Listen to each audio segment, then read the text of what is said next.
Philippe Poutou, le candidat du nouveau parti anticapitaliste et l'invité de Preuve par Trois, bonsoir. Bonsoir. Et merci d'être avec nous. Votre campagne se poursuit vaille que vaille. Enfin, il reste moins de 2 semaines maintenant. Même si, comme pour Eva Joly, la question de son maintien s'est posée effectivement à des cadres de votre parti. On rejoint Jean-Luc Mélenchon pour le premier tour. C'est dur, d'autant que les sondages vous mettent toujours à quoi? 0,5%. Tout à fait. Mais vous gardez la confiance et l'envie de mener cette campagne jusqu'au bout en tentant de séduire les Français. Bah oui, il n'y a rien qui change. Enfin, nous, ce qu'on avait envie de dire au début, on a toujours envie de le dire. Voilà, on a un programme politique, on a envie d'être le porte-parole du camp des opprimés, de dénoncer les injustices, ce système capitaliste-là. Et on pense qu'il faut s'affronter au capital, déposséder une partie du capital. Voilà, donc c'est tout ça qu'il faut qu'on discute, qu'on est prêt à discuter. Vous allez en discuter dans un instant avec Samir Tounsi de l'agence France Presse qui va vous interroger sur votre programme. Justement, tous les candidats disent qu'ils veulent redresser la France. Est-ce qu'on peut dire voter pour tous, c'est voter également pour le redressement de la France? Non, c'est pas pareil. Bon, vous ferez entendre vos différences alors. Ouais, c'est pas du tout le truc. D'accord, très bien. Et puis Perrine Tarnaud de Public Sénat nous rejoindra pour la dernière partie de cette émission. Si vous faites entendre votre colère au cours de cette campagne, comme Nathalie Arthaud de Lutte ouvrière, vous avez un point commun. Vous êtes tous les deux de l'extrême gauche, mais vous avez une différence. Vous savez laquelle? Il y a plusieurs différences dans le programme politique. Non, mais je parlais de la personne. C'est-à-dire de la personne. Oui, elle est agrégée d'économie. Elle enseigne d'ailleurs l'économie et la gestion dans un établissement de banlieue. Vous êtes ouvrier chez Ford. Et ça, c'est une chose que vous voulez mettre en avant. Pourquoi? Nous, c'est comme avec le facteur Olivier Besancenot. Moi, je suis ouvrier. C'est ce qu'on a envie de faire passer, c'est que des salariés d'en bas, des simples salariés, peuvent faire de la politique. Et donc, c'est cette idée toute simple qu'on doit faire tous de la politique. C'est l'affaire de tout le monde. On doit prendre nos affaires en main et par opposition justement au monde des politiciens professionnels qui connaissent rien en fait à la vie de millions de gens. Et voilà, donc c'est une question aussi de dignité populaire qu'on veut mettre en avant et de dire, c'est à nous de discuter, à nous de porter la parole, enfin notre parole. Et pour porter le témoignage déjà. Oui, c'est plus que témoignage. Non, mais votre témoignage de nos conditions de vie, d'une réalité sociale qui, selon vous, est trop souvent négligée par les hommes politiques et les médias. C'est un peu la partie qui est jamais visible. C'est ceux qui trinquent aujourd'hui, c'est ceux qui bossent ou ceux qui bossent, ceux qui ont la chance d'avoir un boulot mais qui voient leurs conditions de travail se dégrader. Et puis de l'autre côté, c'est la précarité, le chômage, c'est la pauvreté, c'est la difficulté de se loger, de se soigner. Voilà, c'est tout ça. Oui, c'est faire ce constat-là, c'est raconter nous-mêmes ce qui se passe, la condition de vie de millions de gens, mais en même temps aussi, c'est de dénoncer ce système-là. C'est pour ça qu'on n'est pas uniquement dans du témoignage à dire on voudrait parler de ça, mais on veut aussi montrer que ça vaut le coup de pas se résigner et que il y a une bataille à mener, qu'il faut qu'on relève la tête et que, en général, quand on se bat, on retrouve de la solidarité, de la chaleur humaine et c'est tout ça aussi. Et c'est le camp des opprimés qui doit justement retrouver confiance dans ses propres forces et prendre la parole, mais en même temps discuter de la société, de la démocratie, de comment ça peut changer. Alors vous avez changé de combat parce que donc vous êtes engagé dans la campagne présidentielle. Mais jusqu'à une date récente, vous meniez le combat dans votre usine, chez Ford, comme délégué syndical. Ça, c'était un combat au quotidien pour vous? Oui, ça a été 4 ans de lutte. C'est pas complètement au passé parce que là, c'est vrai qu'on a permis. Menace sur l'emploi. Oui, voilà, on a eu l'usine devait fermer, Ford devait partir et on a mené une bataille de 4 ans avec un comité de soutien avec la population, avec les élus. Et donc on a réussi à empêcher ça parce que Ford était parti, avait vendu le site à un repreneur bidon. On a continué à batailler, on a fait même des manifs à Paris au salon de l'automobile. Alors on a mené une grosse bataille qui a duré 4 ans et on a réussi aujourd'hui à sauver l'usine, le site et nos emplois. Mais vous allez peut-être reprendre cette bataille après la campagne. Peut-être, on verra parce que c'est vrai qu'on n'est pas sûr, on n'est pas serein quand même parce que Ford s'est engagé à relancer une production, mais bon aujourd'hui c'est un peu instable et puis surtout Ford a profité des aides publiques de la région et de l'État et on trouve ça complètement anormal parce que c'est une multinationale qui fait des milliards de bénéfices. Donc voilà. Et puis en plus malgré ça, ils continuent un peu à supprimer les emplois parce que nous ils ont fait partir des anciens sans les remplacer. Voilà, donc il y a quand même pas mal de problèmes. Et c'est vrai qu'on a résisté, on s'est battu, on n'a rien lâché. Et c'est un peu l'exemple aussi qu'on a envie de raconter à d'autres parce qu'il faut qu'on arrive à résister tous ensemble. Alors la vie à l'usine, donc c'est une réalité sociale dont vous voulez témoigner. C'est aussi un combat, c'est aussi une fierté, non? Oui, enfin le combat qu'on a mené, c'est une fierté. Pas seulement le combat, je veux dire le savoir-faire, les métiers, Ouais, la solidarité. L'idée que, on sait faire des choses, on produit des richesses, on permet à des patrons de s'enrichir, mais en même temps, on a un rôle utile dans la société, contrairement à certains autres. Voilà, et c'est vrai que, mais c'est ça aussi, le mépris social, c'est un peu comme si on avait une société où tout ça, ça n'existait pas. Qui n'a pas d'utilité sociale aujourd'hui Je dans pense la qu'on société? pourrait dire que les actionnaires n'ont pas d'utilité sociale, donc au moins eux, mais c'est pas parce que Je vous dirais, ils investissent non, leurs économies. ils investissent sur rien du tout parce que l'investissement c'est plutôt aujourd'hui les gens qui produisent, qui produisent des richesses. Après, eux ils profitent quand ils encaissent les dividendes. Là on le voit en plus aujourd'hui. Je crois que c'est en France c'est 100 milliards d'euros encaissés sous forme de dividendes par des actionnaires. Et à côté de ça, c'est des plans de licenciement, c'est des restructurations, c'est des fermetures d'usines. Je crois que même le niveau d'investissement il diminue et la part de dividendes est plus importante que la part d'investissement aujourd'hui dans l'ensemble des bénéfices. Sans investisseurs, comment est-ce qu'on fait Nous, tourner on pense l'économie? on peut justement faire tourner l'économie sans tout ça. C'est justement ce qui est posé comme problème du côté de Fralib, notamment à Marseille. Hein, c'est cette idée que l'usine, les salariés pourraient la faire tourner, puisque de toute façon on connaît tout, on connaît les machines, on sait les dépanner, on connaît. Il faut investir. Ouais, mais ça, l'argent, c'est parce que c'est le capitalisme qui fonctionne comme ça. Mais non, ça peut tourner sans tout ça, ça peut tourner sans patron. Après, c'est un système. Aujourd'hui, ce qu'on voit, c'est que l'argent sert à faire de l'argent. En fait, l'argent sert à exploiter, surexploiter. Et aujourd'hui, c'est tout ça qui se passe. On voit qu'il y a une dérive financière, mais c'est le fond même du capitalisme qui est à combattre parce que justement, c'est une économie qui fonctionne uniquement avec ce critère-là. Faire de l'argent, la logique de rentabilité, la logique de productivité. Et nous, ce qu'on dit, c'est qu'il faut inverser tout ça. Aujourd'hui, il faudrait arriver à ce qu'il y ait une économie qui soit au service de la population et donc qui réponde aux besoins de la population. Et ça veut dire inverser les choses. Bon, on y reviendra dans la deuxième partie, je le disais, sur votre programme révolutionnaire. Philippe Poutou, vous écoutez, vous suivez bien sûr la campagne de Jean-Luc Mélenchon. Lui aussi dit exprimer la fierté des travailleurs, dit se sentir parmi les siens quand il va au contact des ouvriers. Est-ce que vous le trouvez crédible dans cette fonction-là? Le problème, c'est qu'il y a Mélenchon, puis derrière, il y a les équipes militantes du PC et du PG, parce que le Front de Gauche, ce sont des camarades bien souvent qu'on connaît, qu'on côtoie dans notre syndicat. Ma question, c'était sur Jean-Luc Mélenchon. Il y a un écart. À mon avis, Mélenchon, c'est quelqu'un qui vit de la politique depuis très longtemps, qui vit bien de la politique, qui s'est bien intégré, et puis qui a même été un ancien ministre d'un gouvernement. Voilà, donc aujourd'hui, il y a quelque chose qui est un peu surprenant, c'est faire celui qui conteste ou qui est anti-système. Moi, nous, on n'y croit pas trop, voilà. Et après, mais par contre, derrière, c'est vrai qu'il y a un programme qui est défendu par le Front de Gauche, qui est un programme qui est par beaucoup de points proche du nôtre, puisqu'il y a l'interdiction des licenciements, il y a la contestation du système économique. Donc il y a des points communs, effectivement. Après, c'est la question des liens avec les institutions et des liens avec le Parti socialiste, notamment, et donc la perspective à court terme. On pense que là, il y a plutôt que Hollande, en fait. Non, enfin, c'est pas ça le problème, c'est surtout que... Si je vous pose la question. Non, je sais pas. Si vous aviez à choisir. Non, parce que moi je pense que ce qui changera, c'est que nous on prenne nos affaires en main. C'est pas parce que l'objectif du Front de Gauche, enfin en tout cas de Mélenchon, c'est derrière, c'est une alliance ou un soutien plus ou moins critique avec le PS et Hollande, mais un peu comme aujourd'hui dans les régions, la gestion du PS dans toutes les régions, pratiquement dans toutes sauf au Limousin, elle est soutenue par les élus du Front de Gauche, et alors que c'est une politique libérale qui privatise et qui finance les multinationales aussi, donc qui fait à l'encontre de ce qui est mis dans leur programme. Donc non, la question c'est surtout la perspective politique, c'est que nous on pense que fondamentalement les élections ne changeront pas parce que on a d'un côté une austérité qui sera de droite et puis et si jamais la gauche gagne, ça sera une austérité de gauche.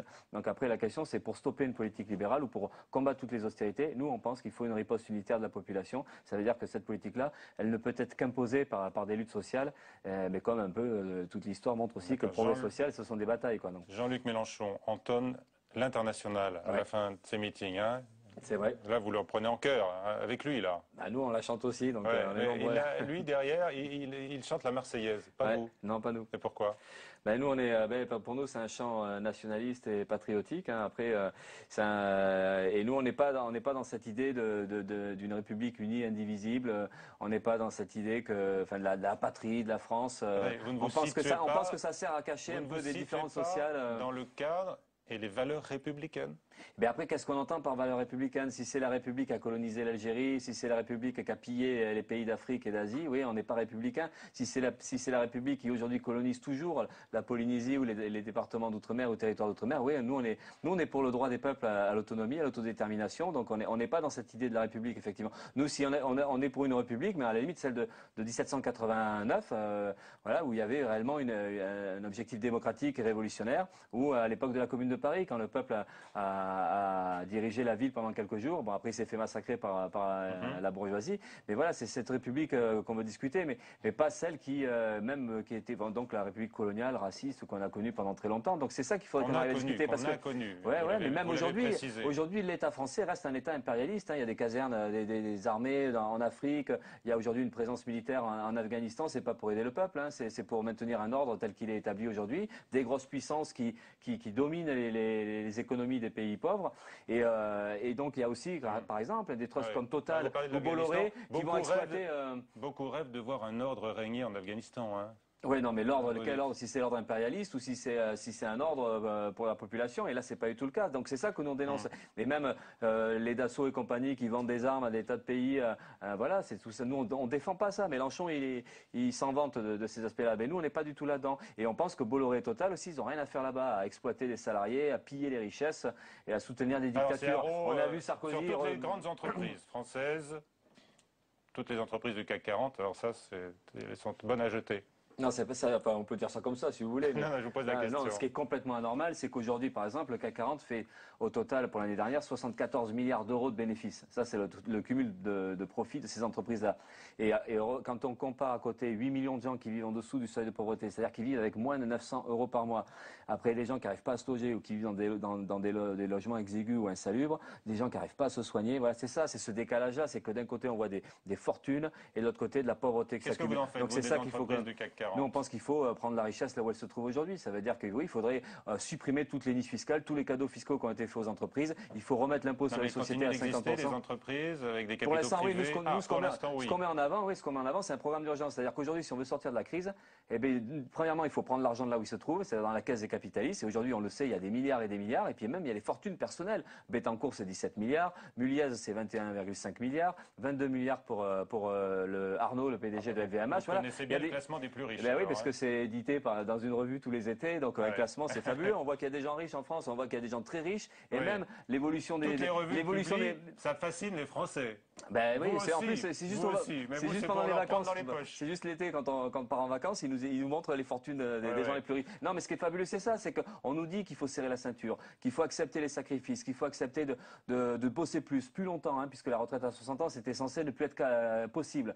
Et à côté de ça, on voit des fortunes énormes, des gens qui s'enrichissent, des gens qui vont passer une nuit à l'hôtel, comme Sarkozy pendant le G20 à 35 000 euros. Enfin, c'est des trucs, c'est inadmissible. Et nous, c'est ça qu'on est en train de dire, c'est que si un système économique, il est capable à ce point-là de produire autant de pauvreté et de l'autre côté de détourner des richesses et les faire s'accumuler dans la poche des plus riches, c'est inadmissible. Et donc nous, c'est cette révolte-là qu'on veut faire entendre, c'est dénoncer ce système et de dire que oui, il y a forcément, à un moment donné, il va falloir prendre l'argent du côté des plus riches. Et même s'ils sont en train de faire ce qu'on peur, ben oui, il va falloir qu'on aille là-dedans. Mais ils sont pas si nombreux que ça. Enfin, les immenses fortunes que vous citez là, quand il y a 52 milliardaires en France. Les pays en France, il y a 52 milliardaires. C'est vrai que c'est pas énorme. Hein. C'est 52 milliardaires et c'est très peu de gens. Qu'est-ce que vous pensez de ces pays comme les pays émergents, par exemple, qui comptent de plus en plus de milliardaires, mais dans ces pays-là, les gens manifestement sont fiers de leurs milliardaires. Ça m'étonnerait parce qu'il y en a beaucoup qui meurent de faim ou qui n'ont pas de quoi parler. Hein. Donc ça m'étonnerait qu'on soit allé les interroger là-dessus. De la même manière qu'en France, il y en a plein qui supportent pas qu'il y ait des gens aussi riches pendant qu'il y en a, parce qu'aujourd'hui c'est ça qui se passe. Il y a des gens qui arrivent même plus à se loger et des gens qui se suicident parce qu'ils sont expulsés de leur appartement. C'est ça la misère aujourd'hui. C'est ça qui est scandaleux. Et dans ces pays-là, c'est pareil. Mais là-bas, il y a des gens qui meurent de faim.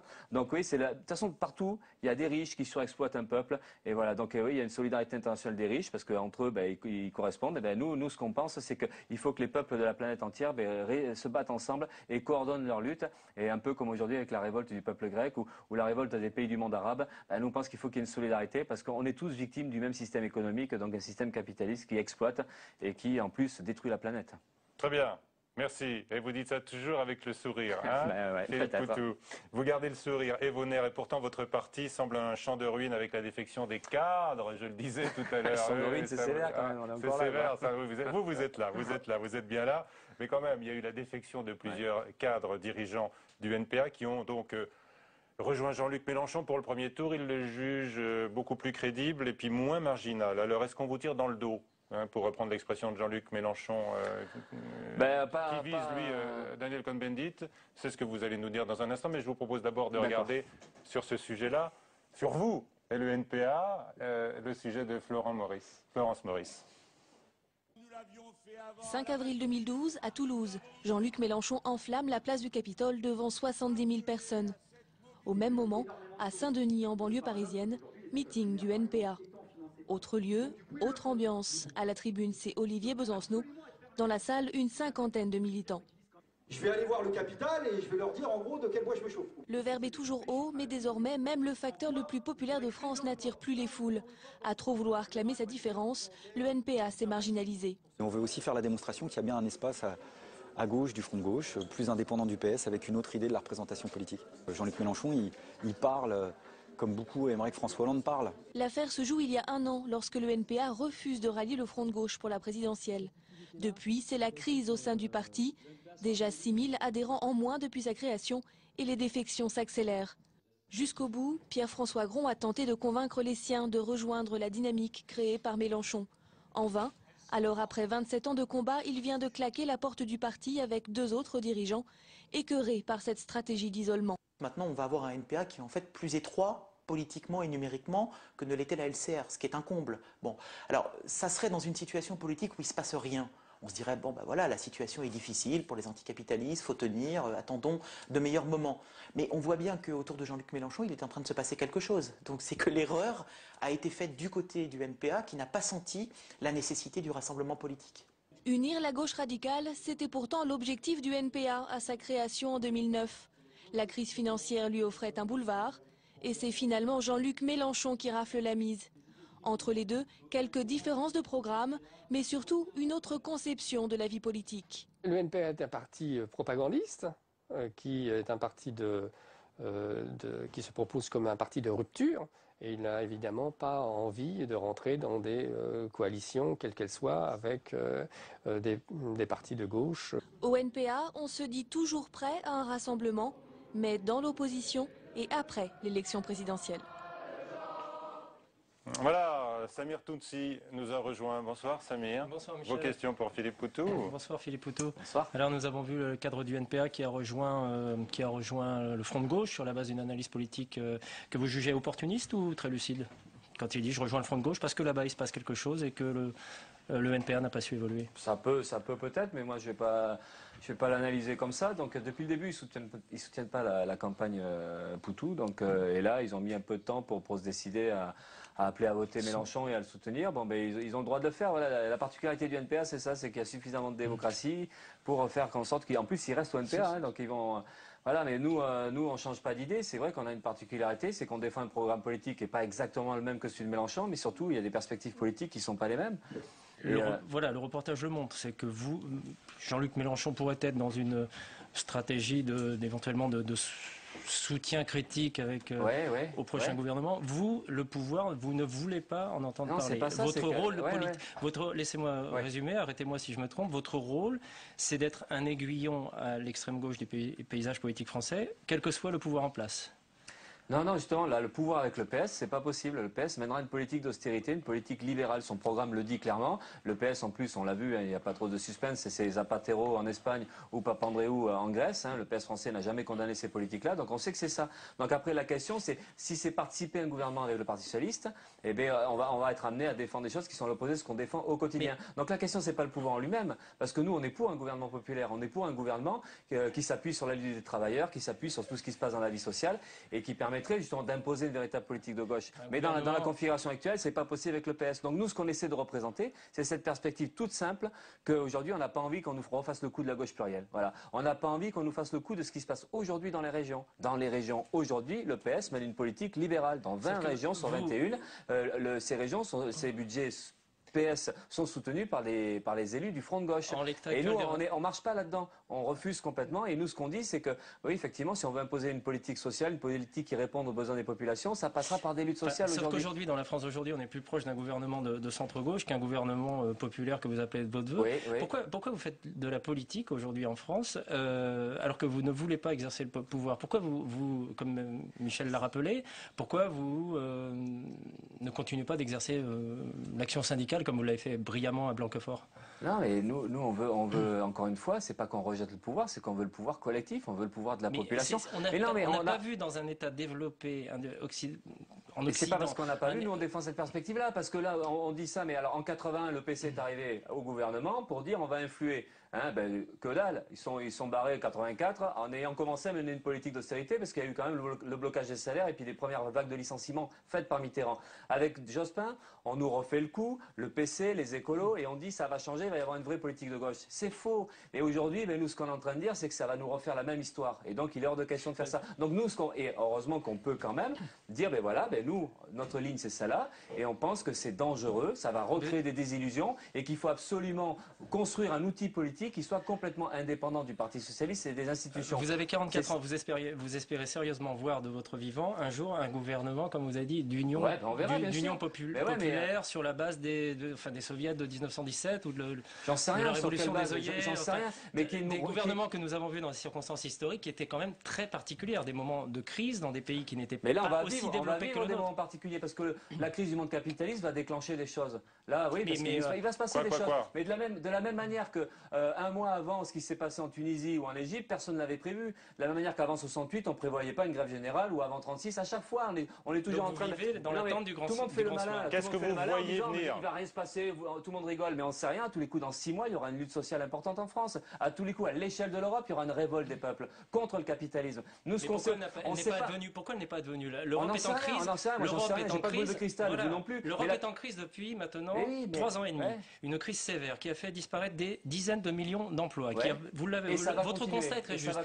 Qui a plongé dans la pauvreté des millions de personnes. Mais comment cela fait-il que vous n'avez toujours pas réussi à instiller les graines du soulèvement révolutionnaire? J'en sais rien. Par contre, ce qu'on sait, c'est qu'à un moment donné, il va falloir que ça pète. Et nous, c'est ce qu'on a envie. Parce que dans le champ politique. Je peux parler un petit peu, parce que sinon, c'est votre interview, c'est la mienne. Il y a aujourd'hui un système économique qui est profondément injuste. Voilà. Et en plus, ça conduit à la crise, à l'approfondissement de la crise. Et plus les mecs s'enrichissent, genre Publicis, 16 millions d'euros, genre des milliards, des 74 milliards pour le CAC 40, comme on l'a vu tout à l'heure, plus il y a de pauvreté de l'autre côté. Nous, ce qu'on dit, c'est qu'il faut flinguer ce système-là. Alors on ne sait pas, par contre, oui, là on ne sait pas. On ne sait pas est-ce que demain il y aura des batailles, on ne sait pas si après-demain il y en aura. Par contre, ce qu'on sait, c'est qu'aujourd'hui c'est un système qui est pourri, qui est dégueulasse, parce qu'aujourd'hui c'est inadmissible que des gens puissent à ce point-là souffrir au quotidien. Et donc après la question qui se pose, c'est que nous on défend une perspective qui est toute simple. C'est que nous on pense que les opprimés, il faut qu'ils relèvent la tête, il faut qu'ils s'organisent. Et des politiciens qui font les malins à chaque fois qu'il y a des élections, qui disent moi je vais vous sauver, moi je vais intervenir tout ça, mais nous on n'y croit pas un pet. Voilà. Est-ce que avec ce discours vous avez attiré plus de monde depuis septembre 2008? J'en sais rien du tout. Non, mais à un moment, il faut évaluer aussi l'efficacité de son discours sur. La différence, c'est qu'aujourd'hui, notre discours, il est perçu avec sympathie. C'est vrai qu'aujourd'hui, après, c'est la crédibilité ou c'est comment on peut changer les choses. Et il se trouve que du côté des opprimés, avec les coups qu'on a pris sur la gueule, avec la crise et tout ça, les plans de licenciement, beaucoup de gens s'inquiètent plutôt du lendemain de comment ils vont arriver à finir leur mois ou comment ils vont arriver à bosser. C'est ça qui est dans la tête. Et c'est vrai qu'aujourd'hui, ce qui nous manque, c'est ça, c'est avoir la pêche. C'est penser qu'on peut changer les choses nous-mêmes. Et c'est ça qui se passe en ce moment. Donc aujourd'hui, il y a les élections, et on va voter Hollande sans y croire, parce qu'il y en a qui vont voter Hollande sans croire un seul instant qu'Hollande, mais seulement, il y en a ras-le-bol de Sarkozy, donc pour dégager Sarkozy, il y en a qui vont voter Hollande. Mais même après, avec Mélenchon, il peut sortir ses grands trucs, n'empêche que ça résout pas le problème du camp des opprimés. Et donc, ce qui nous manque, c'est ça. C'est est-ce que nous-mêmes, on peut changer les choses? Est-ce qu'on a assez de force pour le faire? Et nous, ce qu'on essaie de dire dans ces élections-là, c'est que oui, on peut le faire. Maintenant, il faut qu'on s'organise. Il faut qu'on construise un outil politique qui soit indépendant. Il faut qu'on se redonne confiance. Il faut qu'on fasse converger. Ça fait 10 ans qu'on entend ce discours. Et encore, j'ai l'élégance de ne pas remonter à 1969. Mais même, ça fait depuis Spartacus, depuis la révolte des esclaves, on dit ça. d'attendre. Spartacus, c'est notre premier militant. Vous n'avez pas marre d'attendre, enfin, de vivre dans l'attente de Godot? C'est ça qui est fort chez nous, c'est qu'on lâche pas le morceau. C'est que ce système-là, il nous révolte. Et nous, on est les fils et les petits-fils de Spartacus, de Louise Michel. Oui, effectivement, l'histoire est parsemée de révoltés, de gens qui se sont battus, qui ont essayé de changer ce système-là. Et bien aujourd'hui, on représente ça. Et donc, un moment, la politique, c'est pas non plus essayer d'améliorer la scolarité des enfants, de remettre des personnels dans les hôpitaux, de construire des routes pour désenclaver des régions isolées. C'est pas ça la politique aussi? Je suis là pour parler.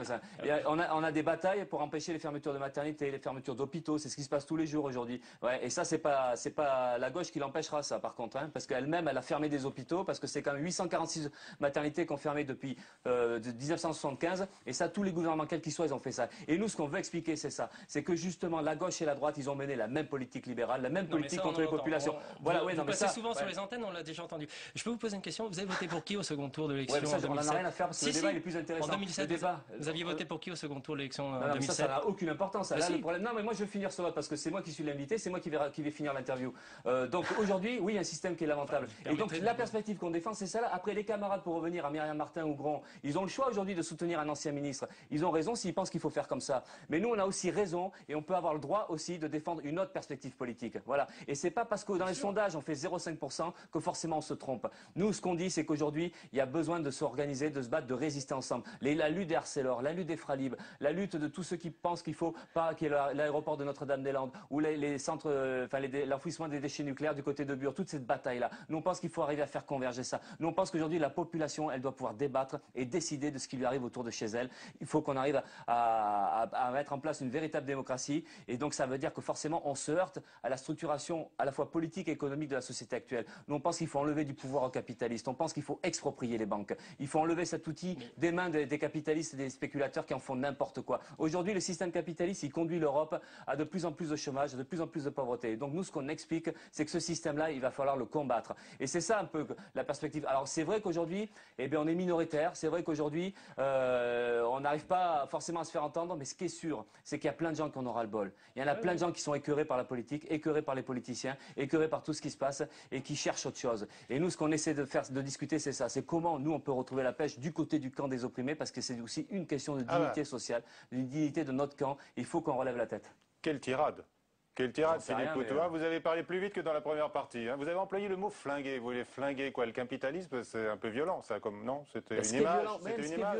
C'est une image flinguée. C'est des gens qui se suicident aujourd'hui à cause du travail, des dégradations des conditions de travail. Ce qui est violent, c'est la répression policière dans les quartiers aujourd'hui, où des jeunes sont tués parce que les policiers interviennent trop brutalement. C'est ça qui est violent. C'est le chômage. C'est le fait que des gens n'arrivent plus à vivre. Ça, c'est violent. Alors, c'est pas moi qui vais dire que c'est pas moi qui suis violent quand je dis qu'il faut flinguer le système. C'est ce qui se passe aujourd'hui. C'est la pauvreté et la misère qu'il y a de plus en plus. Et c'est ça qu'il faut arriver à combattre. Et il ne faut pas avoir peur après de discuter justement du fond du système, comment ça fonctionne et comment on pourrait se sortir de la crise. Le programme peut-être? Quelques questions Un mot sur le programme. Encore une question, parce que vous vous présentez comme le candidat anti-système, et il y en a une qui se présente également comme une candidate anti-système, et elle fait un carton chez les jeunes. Vous avez vu, chez les 18-24 ans, Marine Le Pen, elle arrive en tête. Comment est-ce que vous recevez cette performance de la candidate du Front National? Je sais pas, mais c'est anti-système qui me fait rire, parce que si elle est anti-système, c'est une politicienne, elle est élue de je sais pas depuis combien de temps, elle a pas mal de pognon, j'ai pas l'impression qu'elle soit anti-système. Après, elle ressemble beaucoup aux autres politiciens, à essayer de se démarquer, à essayer de gagner la voix du peuple, parce que c'est ça qu'elle cherche à faire, par une démagogie sociale sans limite, parce que le FN n'a jamais été du côté des salariés en lutte pour leur emploi ou pour leur salaire et tout ça, et puis là, là, ça parade. Mais comme Sarkozy, le candidat du peuple, on se fout de notre gueule dans cette campagne-là. C'est-à-dire que c'est uniquement pendant les élections que les gens vont se dire il y a des gens qui souffrent, il y a des gens qui sont licenciés et ils font croire qu'ils sont avec nous. Ben non, c'est un camp des politiciens et c'est justement nous, on essaie de représenter le camp des opprimés et de dire justement il y en a ras-le-bol de se faire avoir. D'accord. Alors, Samir. Quelques questions sur le programme, Michel? Oui. Pour conclure. C'est dommage parce que votre programme est intéressant. Il faut flinguer le système et puis prendre l'argent là où il est, chez les riches. J'ai résumé. J'ai résumé. Samir va quand même poser une question plus précise. Vous êtes pour l'annulation de la dette des 1700 milliards de dettes. Ça serait une manière d'exproprier les banques. Donc, si je suis votre raisonnement. C'est deux choses différentes. Nous, on pense que la dette, c'est un mécanisme de pompage des richesses de la société, de la collectivité, de la population vers les capitalistes. Mais c'est ce qui se passe avec les pays du tiers-monde depuis très longtemps. La dette, c'est la scolarité de vos enfants aussi. Non, la dette, c'est l'appauvrissement des populations, c'est pas la scolarité du tout. C'est au nom de la dette qu'on détruit les écoles et qu'on détruit les hôpitaux. Parce que l'endettement des hôpitaux, c'est ça aussi. C'est que maintenant, logique de rentabilité dans les hôpitaux. Ça peut plus fonctionner. Ce qui a fonctionné pendant des années, ça peut plus le faire aujourd'hui. Et c'est là où on voit que le fonctionnement économique actuel, il est destructeur. Il marchandise tout. Les banques, l'éducation nationale. Et c'est ça qu'il faut stopper comme mécanisme. Donc oui, la dette, il faut l'annuler. Parce que c'est au nom de la dette qu'on détruit tout ça. Parce qu'on nous dit qu'il faut serrer la ceinture, il faut réduire les budgets sociaux, et il faut réduire les dépenses. Eh bien, nous, on dit stop à tout ça. Il faut augmenter les dépenses. Et s'il y a des dépenses à réduire, c'est celle du budget militaire, par contre, qu'on pourrait annuler. Et ça pourrait servir à autre chose. Et puis les intérêts de la dette. Et les intérêts de la dette, oui, le monde, il est instable. Il est instable à cause justement de la politique des impérialistes. Elle n'est pas instable par rapport à autre chose. Parce que s'il n'y avait pas le pillage des pays pauvres, il n'y aurait pas ce qui se passe aujourd'hui. Allez, ultime question, Samir. Donc, juste, il faut stopper le paiement des intérêts de la dette, 50 milliards par an, qu'il faut mettre au service de la population. Donc voilà, c'est pour dire qu'il y a du pognon. Et oui, nous on est pour le on nous en prêtera plus, si on ne rembourse pas les intérêts. Mais les banques, on les prend en main. C'est ça aussi qu'il faut comprendre. C'est que les banques, c'est un outil qui permet aux gens de s'enrichir, à spéculer. Ils spéculent sur la dette, ces gens-là. Donc c'est ça qu'il faut stopper. Pour marquer une autre différence, une question sur un terrain où vous emmène rarement, le terrain institutionnel. Vous voulez supprimer le Sénat et le Conseil constitutionnel. Mais qui va... Je suis dans le Sénat, j'oserais pas le redire. Allez-y. comme quoi, alors vous changez d'avis. Non, mais c'est la question. Mais non, ça c'est peu de pression. La question, il faut des institutions démocratiques. Nous, on est pour une démocratie par en bas. Qui va surveiller la légalité des lois? Mais aujourd'hui, le Sénat, ça sert à quoi? On vote même pas pour le Sénat, c'est même pas démocratique. La population ne vote pas pour le Sénat. Donc déjà ça, non, il faudrait une véritable démocratie par en bas. Et nous, on est pour des assemblées constituantes. On est contre le présidentialisme. On est contre le surpouvoir d'une minorité de gens. Il faut qu'on soit une véritable démocratie. Mais il y a la démocratie des institutions, mais y compris dans une entreprise. C'est parce que le patron, il possède, il fait ce qu'il veut, il vire les ouvriers comme il veut. Il a le plein pouvoir. Donc il faut que ça change ça aussi. C'est la question du pouvoir. Et nous, on dit qu'il faut enlever le pouvoir aux capitalistes. Au moins en partie. Ça en fait des choses et des institutions à flinguer. Merci, Samir. C'est bien votre émission, Philippe Poutou. On parle de vous, vous avez la parole et on se pose la question, est-ce que vous serez la comète de 2012, une étoile filante dans une campagne? Et après, en effet, pour vous, quelle est la question? Eh bien, elle vous sera posée dans un instant par Perrine Tarnot, après ce reportage de Tam Tranui. Une imprimerie à Montreuil, Seine-Saint-Denis. Les ouvriers sont concentrés, les machines fonctionnent à plein régime. Il faut honorer les commandes et pas n'importe lesquelles. Dans cette imprimerie, pas comme les autres, tous les travailleurs sont militants. Nous nous trouvons au rez-de-chaussée du siège du NPA. Ici, le candidat Philippe Poutou a ses inconditionnels. Moi, j'adore. Non, j'aime beaucoup sa façon de faire, de dire. Il a fait d'énormes progrès. Le pauvre, ça doit vraiment pas être facile. Je suis très contente qu'il soit là. 2 étages plus haut, dans les bureaux, le son de cloche est le même. Les politicards professionnels, très peu pour le NPA. Après le trait médiatique postier, voici l'ouvrier automobile. Philippe Poutou, c'est un homme comme les autres, c'est-à-dire un extraterrestre sur la planète politique. Faut bien comprendre ce que ça veut dire pour quelqu'un qui n'est pas dans le sérail politique, qui n'est pas un professionnel, qui a jamais été élu ni rien, qui est un syndicaliste, qui sait mener les grèves, qui a mené une grève pendant 4 ans, qui a sauvé avec ses camarades de la CGT plus de 900 emplois dans son usine. Je veux dire, c'est terrible d'être candidat à la présidentielle, c'est stressant. Alors si Philippe Poutou est sans conteste une personnalité sympathique, il est loin d'être une alternative crédible pour les anti-sarkozystes. Souvent, d'ailleurs, je vois dans la rue, les gens disent « Mais Philippe, t'es vachement bien, mais qu'est-ce que tu vas faire dans des élections? Nous, on va voter pour virer Sarko, c'est pas toi qui vas virer Sarko. » Et oui, sauf miracle, Philippe Poutou ne réitérera pas les scores d'Olivier Besancenot. Et de toute façon, ce n'est pas ce que veut le NPA. Ici, on regrette l'hyper-personnalisation de la présidentielle. On regrette que les médias se focalisent sur les individus plutôt que sur les programmes. Philippe Poutou, c'est donc le candidat parfait, ou presque. Philippe... voilà, il a juste... C'est dommage que ce soit pas une femme, peut-être, mais sinon, c'est tout, voilà. Voilà, Perrine Tarnot est avec nous. Bonsoir, Perrine. Bonsoir, Philippe Poutou. Une femme. Une femme. Moi, une femme, mais pas vous. Vous serez donc la comète politique de 2012 de cette présidentielle? Peut-être, ouais, je sais pas. C'est votre première et dernière élection présidentielle, c'est un choix? Non, mais ça, c'est vrai que c'est pas mon rêve d'en refaire une autre, mais surtout parce que je pense qu'il faut que ça tourne, un peu comme Olivier Besancenot le dit depuis le début. Il en a fait plus d'une. Il en a fait 2, mais il voulait pas faire la deuxième. Après, voilà, c'est pas si simple que ça, parce que c'est vrai que on sait que ça aide quand on est connu. Mais nous, ce qu'on voudrait faire, c'est partager tout ça, c'est faire en sorte que justement, ça tourne. Et puis en plus, pour nous, le NPA, ça permet d'avoir plusieurs visages aussi, parce qu'on a souffert pendant très longtemps d'avoir qu'un seul visage, celui d'Olivier Besancenot. Et voilà, on est une organisation organisation avec plein de militants, on est collectif, on a un collectif, donc on voudrait que ça tourne. Et moi, je pense que ce serait bien justement que ce soit une femme, une copine qui soit candidate la prochaine fois. Ben oui, parce que tout ça, ça fait partie des choses importantes. Ça peut servir aussi pour une campagne présidentielle. J'imagine que vous avez pas mal tâtonné au début, que maintenant vous commencez à être bien rodé, donc ça peut servir pour une deuxième campagne. C'est encore galère, parce que c'est spécial comme truc. C'est prendre la parole devant, enfin là, c'est pas le truc dont on rêve, quoi. Voilà. Quand il y a une grève avec des copains de boulot, des copines de boulot, ben voilà, on est ensemble, on envahit une salle de réunion ensemble, on fait tout ensemble. Et là, à la télé, on se retrouve seul, à la radio, on se retrouve seul, et dans un meeting, on se retrouve seul. Donc c'est ce décalage-là qui est pas plaisant. Et après, voilà. Mais ceci dit, l'expérience de Besancenot, ben, elle profite au collectif. Et puis moi, demain, si je peux être utile, et voilà. Mais c'est pas des ambitions personnelles. On n'est pas dans ce truc où voilà, on a envie de faire ça. Nous, on voudrait porter la parole d'un collectif, on voudrait justement dénoncer un système et montrer qu'on peut faire autre chose, qu'on peut construire une force politique qui soit différente des autres, avec voilà, des ambitions collectives. Et c'est ça qu'on veut montrer. Donc c'est vrai qu'on n'est pas du tout dans cette histoire de carrière. Ouais, vous n'êtes pas comme Bayrou, Hollande, Sarkozy, ils rêvent tous d'y aller, d'être élus à la présidence, vous jamais. Ben non, enfin en tout cas ça c'est sûr, j'allais pas rêver. Vous avez envie de quand même continuer une carrière dans la politique? Est-ce que vous y avez pris goût?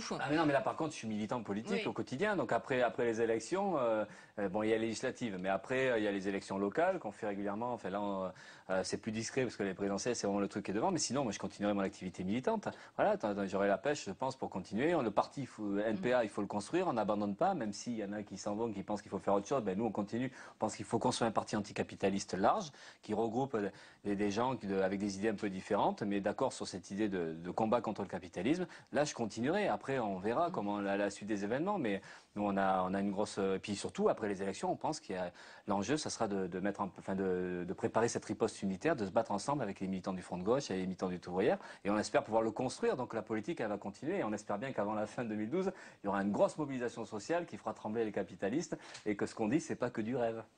On sent quand même que vous avez pris un petit peu goût au milieu médiatique, que vous assimilez un peu cette nouvelle notoriété. Bah, je sais pas, il y a peut-être que dans la tête il y a des choses qui se mettent en place, que j'ai un peu intégré ça, oui, mais dans la rue c'est pareil, dans la rue il y a plein de gens qui m'ont. Alors au début je flippais de cette idée-là, tiens, je vais être reconnu, ça va être catastrophique. Ben là ça fait du bien, voilà, ça fait du bien. Non mais ça fait du bien parce que avec tout ce qu'on nous dit, qu'on est marginalisé, qu'on est hors du coup, qu'on est du passé, on s'aperçoit que finalement non, il y a beaucoup de sympathie, il y a beaucoup de gens qui disent c'est bien, il faut continuer comme ça, au moins vous représentez ça. Alors c'est vrai qu'il y a un décalage entre ça et puis les sondages. Après, on verra le 22 avril. Mais au moins, il y a des gens qui perçoivent ce discours-là, qui sentent bien. Enfin, il y a de la révolte. Il y a de la révolte. On parle de vous, là. On parle de vous, Philippe Poutou. C'est-à-dire que maintenant, sur les affiches, votre nom sera aussi gros que celui d'Olivier Besancenot. Ça n'a pas toujours été le cas. Ouais, non, vous étiez tout petit, vous. Pourquoi j'étais tout petit depuis que je suis candidat? Il est écrit pareil, mon nom. Il y a autant de lettres en plus. Parce que Olivier Besancenot est toujours là. Vous êtes quasiment aussi connu que lui. Peut-être pas encore, mais bon, ça c'est pas grave, c'est pas mon rêve d'être plus connu que lui on fait pas de concours là-dessus. Mais ça sert quand même pour porter un programme. Oui, ça aide quand on est connu. L'élection présidentielle, c'est une élection qui est personnalisée, pour c'est être important. connu, il faut passer à la télé, il n'y a pas de secret, voilà. Donc à force de passer un petit peu à la télé, mais c'est vrai que ça le fait. Mais encore une fois, c'est pas ça, l'ambition, c'est pas ça. Après, c'est arriver à construire quelque chose et c'est pour ça que la comète, on verra bien. Mais en tout cas, il y aura une continuité politique et puis on militera et on espère développer notre parti et justement donc ne pas être on n'est pas marginalisé. Voilà, je reviens à l'idée de départ de tout à l'heure. On n'est pas marginalisé parce qu'on milite au quotidien avec les militants du Front de gauche, dans des collectifs, dans les manifs, dans les syndicats. On n'est pas du tout marginalisé. C'est vrai que par contre, on représente une perspective politique qui n'est pas majoritaire à la gauche de la gauche. Voilà, ça c'est vrai et on le verra, on le voit dans les sondages. Mais par contre, on baigne dedans et même des militants du Front de gauche, ils sont contents que je sois candidat. Ils disent c'est bien, tu dis des choses, ça plaît, mais si ça plaît parce qu'il y a aussi le côté dignité, le côté voilà, il y a un ouvrier qui prend la parole, voilà, c'est vraiment quelqu'un qui bosse à l'usine et qui est là pour dire des choses avec sa façon de le dire. Et ça touche des gens. Et parce qu'on en a besoin aussi de cette expression-là. Vous ne vous sentez pas marginalisé, mais est-ce que vous vous êtes senti à un moment ou à un autre dans cette campagne méprisé? Oui, enfin il y a le mépris, mais alors pas par rapport à moi, il y a un mépris social qui existe, mais au-delà du problème dans les médias et tout social, ça. C'est-à-dire vous en tant qu'ouvrier Oui, mais là, parce que j'ai écrit un bouquin qui parle de ça, là, un ouvrier c'est là pour fermer sa gueule, et c'est parti de l'émission de Ruquier où ça avait été un peu compliqué, un peu chaud pour vous, ça avait été compliqué, et ça avait été perçu par plein de gens. Parce que vous étiez senti sur le plateau méprisé? Non, mais sur le coup, c'était pas évident, j'arrivais pas, c'est pas simple et tout ça, donc j'ai géré comme j'ai pu. Mais c'est surtout après l'émission, il y a plein de gens, des collègues, des amis, des gens dans la rue qui se sont sentis agressés par cette attitude-là. à l'époque, et qui ont dit ouais, voilà, c'est parce que tu es ouvrier qui t'ont traité comme ça, et on n'est pas du même monde. Voilà, et c'est ça qui était un peu. Et donc après, mais en fait, le mépris social, il est au quotidien, dans les entreprises, dans la vie de tous les jours. Parce que quand aujourd'hui on bosse, qu'on galère avec des salaires à hauteur de 1000 euros ou 1100 euros, et je parle de ceux qui sont au SMIC et qui sont virés comme des malpropres, ou des gens qui n'arrivent pas à se loger correctement, ou des gens qui n'arrivent pas à se soigner. C'est ça le mépris social. C'est rejeter des gens. On est dans les quartiers populaires avec le niveau de chômage qu'il y a. Il y a une humiliation quotidienne de tout ça. Et c'est là où il y a un mépris social. C'est-à-dire qu'en fait, il y a des gens qui bossent ou qui essaient de bosser et qui sont pris par-dessus, enfin qui sont traités comme ça, comme des Kleenex. On les jette, on les expulse des logements, on les expulse de partout. Et c'est ça le mépris social. C'est une réalité économique aujourd'hui. C'est que voilà, il y a une logique de profit qui est impitoyable. Et parce qu'il faut faire plus de profit, parce qu'il faut faire plus de rentabilité, ou parce qu'il faut restructurer, même dans les services publics, on jette. Et on fait faire le boulot de manière complètement incorrecte à des tas de gens, comme dans les hôpitaux ou à la poste. Plus rien n'est respecté, tout est fait n'importe comment. Mais ça, c'est une logique d'en haut qui impose ça. Et pour nous, c'est de la violence au quotidien. Une violence contre nous, contre notre camp social. Mais est-ce que vous avez l'impression aujourd'hui d'être un peu plus assimilé, intégré dans le milieu politique, dans le milieu médiatique? Non, je pense pas. J'ai un peu ma place parce que tout le monde me connaît, y compris les gros candidats. Ils savent que Poutou existe, alors qu'à l'époque, ils savaient peut-être pas. Donc la différence, elle est un peu là, c'est que j'ai une petite place, mais comme Olivier Besancenot a une place, enfin il est connu. Mais après, ceci dit, on est hors circuit quand même. Enfin, quelle est sa place à vos côtés? Ah ben c'est la place d'un militant, la place d'un dirigeant du parti, avec l'expérience et puis la renommée, il est connu. J'imagine qu'il vous a donné des conseils. Oui, oui, bien sûr. Comme quoi, par exemple? Par exemple, de ne pas répéter ce qu'on lui dit aux journalistes qui me posent la question. Ça, c'est un exemple. C'est même le premier conseil qu'il m'a donné. Mais non, mais bien sûr, il a une expérience et voilà, on en profite collectivement. Mais après, encore une fois, il a un rôle, il a le rôle d'un militant, il a le rôle d'un dirigeant du parti. Qui lui s'accroche, qui reste jusqu'au bout dans la campagne, contrairement à d'autres, voilà. Mais encore une fois, voilà. Il vous a pas lâché, oui. Ouais, il lâche depuis le début. C'était assez. Parce que vous êtes sa créature ou sa création? Non, pas du tout. Je suis la créature de personne. Je suis venu de nulle part. Alors. Ça, c'est un peu méprisant, Michel. Ouais. Il vous a choisi, vous a adoubé. Donc, vous êtes venu de nulle part. Est-ce que vous allez retourner d'une certaine manière? Est-ce que vous allez d'une certaine manière repartir nulle part à la fin de votre CDD? Non, pas nulle part. Je reviens déjà dans mon usine et dans ma ville avec mes amis, tout ça, c'est pas nulle part, c'est du côté de Bordeaux. Voilà, c'est la vraie vie, mais après, non, je reste militant, mais ça a peu d'importance, en fait, par rapport aux gens qui peuvent nous regarder ce soir.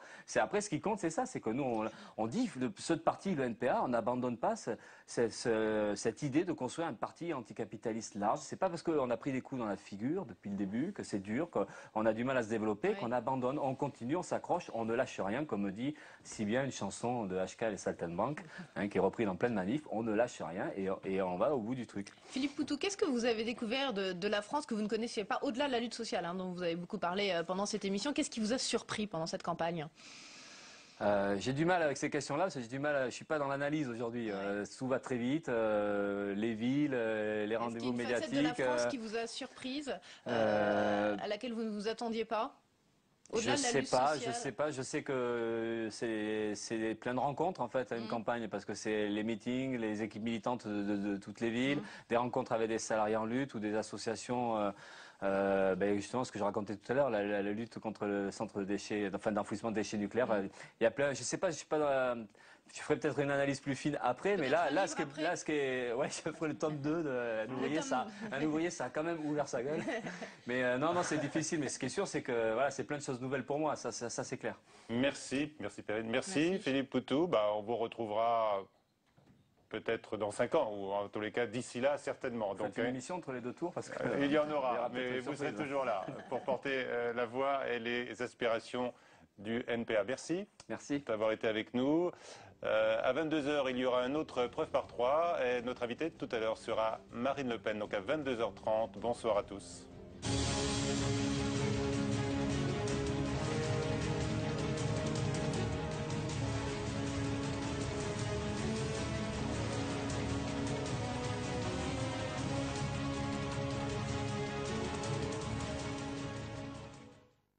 Tous les matins à 8h15, Guillaume Durand et Gilles Leclerc reçoivent une personnalité politique dans En route vers la présidentielle. L'élection présidentielle de 2012, en tout état de cause, sera extraordinairement difficile. Je sais qui est ma candidate, c'est Eva Joly. L'adversaire, c'est la droite.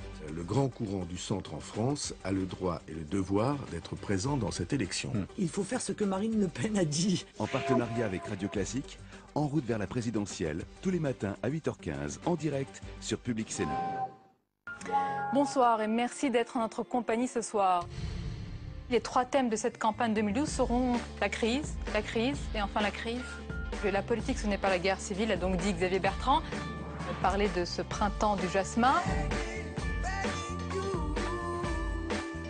Sa victoire, si elle est vérifiée demain, est-ce qu'elle est surprenante?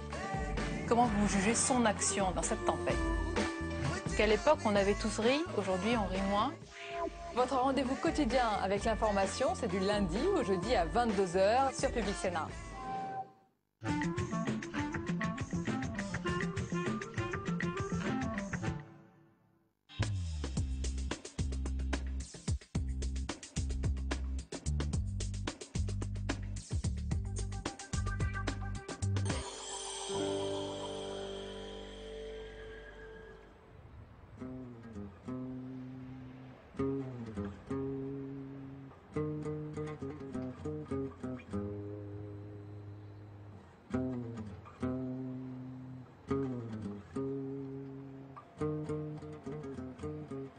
Bonjour, cette semaine nous allons prendre un peu de hauteur et chercher la nature là où on ne l'attend pas, en plein cœur de la ville, sur nos toits. En effet, de plus en plus de toitures sont maintenant recouvertes de véritables jardins et ces lieux ne sont pas réservés uniquement à quelques privilégiés. La ville de Paris, notamment, cherche à les rendre accessibles à tous. Alors, quels sont les avantages de ces jardins suspendus? Sont-ils réalisables partout? Et surtout, comment les entretenir? C'est ce que nous allons voir dans ce nouveau numéro des Pieds sur Terre.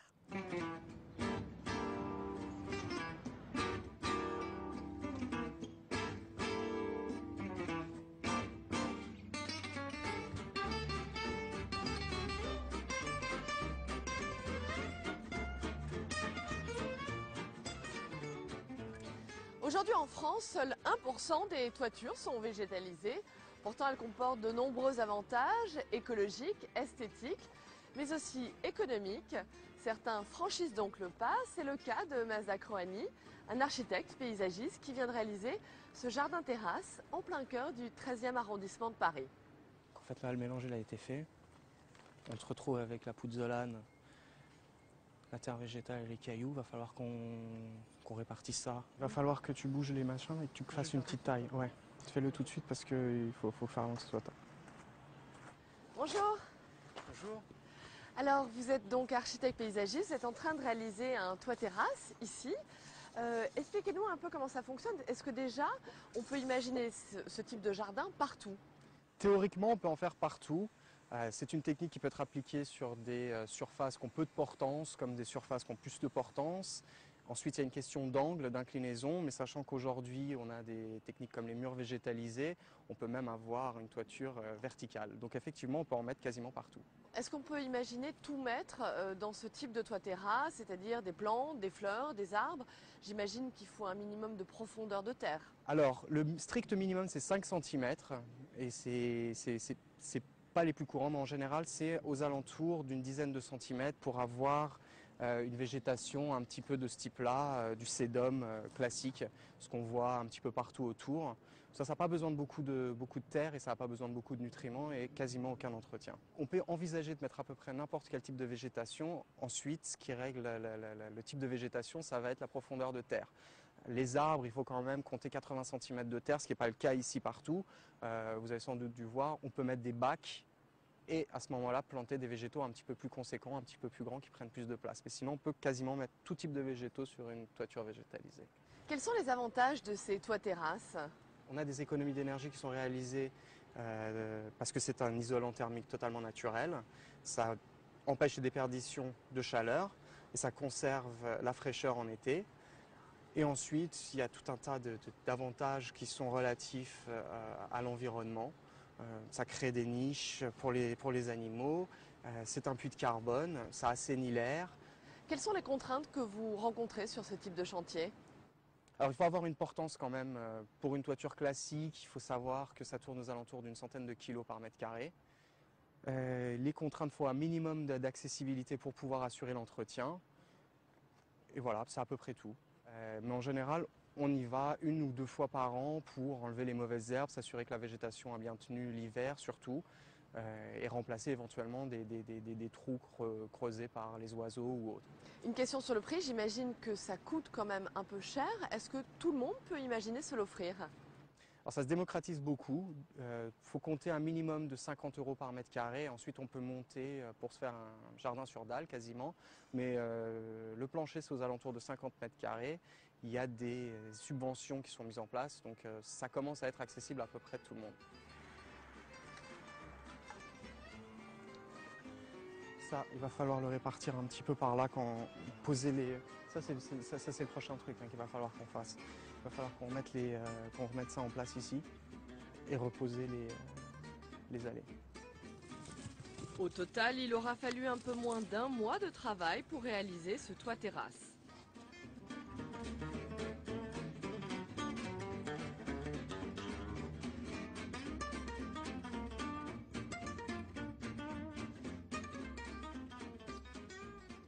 Mais ces jardins ne sont pas réservés uniquement qu'à quelques privilégiés. Les pouvoirs publics tentent de les développer de plus en plus. C'est le cas ici, dans le 20e arrondissement de Paris. 600 mètres carrés de verdure, accessible à tous. Il y a 2 ans, la mairie de Paris a transformé le toit de ce gymnase en jardin. Un jardin public ouvert à tous.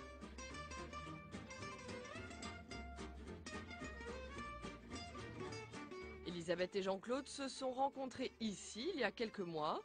Isolés, à la recherche d'un emploi, ils se retrouvent désormais plusieurs fois par semaine. Aujourd'hui, en ces premiers jours du printemps, il faut enlever les cartons qui protégeaient la terre du froid. L'autre. Hey, c'est pas trop fatigant, hein? Quand est-ce qu'on arrête? Tess. Tu veux qu'on arrête? Non, on va pas arrêter. Quand est-ce qu'on arrête? Pas encore. Pas encore. D'accord. Alors on continue. J'enlève tout, hein? Oui, enlève s'il te plaît. D'accord. Ah, je viens tous les 3 jours ouvert.